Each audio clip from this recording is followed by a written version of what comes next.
যে এত আয়োজন কেন হচ্ছে জানো? কারণ আমার গুরুদেব আসবেন।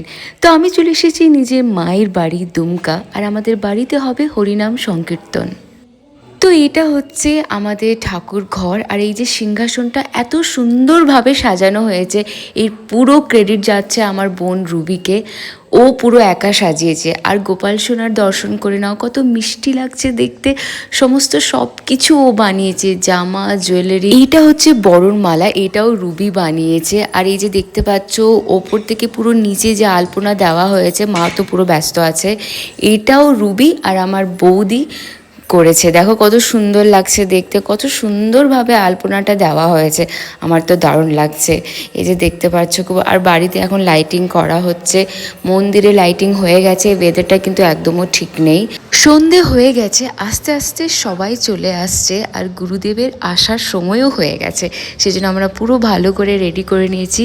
এই যে প্রদীপগুলো আমরা জ্বালিয়েছি, 40টা প্রদীপ আছে আর কিছু ক্যান্ডেল আছে। আমাদের গুরুদেব চলে এসেছেন, আর আমার বাবা গেছিল আনতে। সবাই বরণ করছে।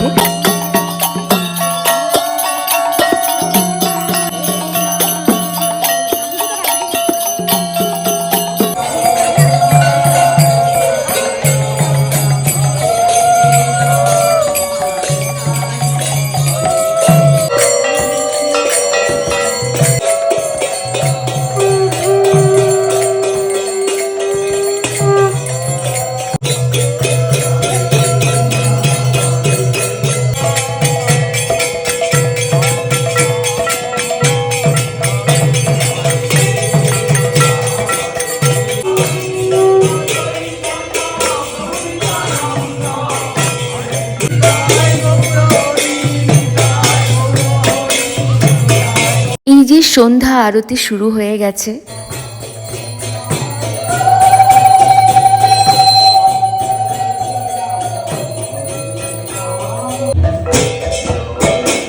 লাস্টলি আমি একটা শরবত খেলাম, কারণ খুব টায়ার্ড হয়ে গেছিলাম। আজকে হচ্ছে সেকেন্ড ডে, নিউ এনার্জির সাথে শুরু করলাম। আমার বড় চলে এসেছে, দেখতে পাচ্ছ। তো ভোর 5টা থেকে আমাদের মঙ্গল আরতি হলো। তো ওইগুলো আমি শ্যুট করতে পারিনি, এখন সারাদিন নাম হবে। আর এই যে 11টাতে আমাদের ভোগ আরতি শুরু হয়ে গেছে।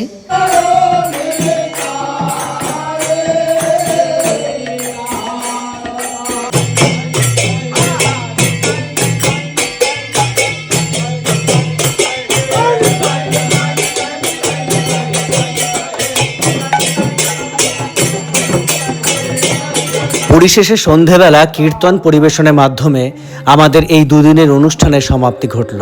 ভালো থাকবেন সকলে।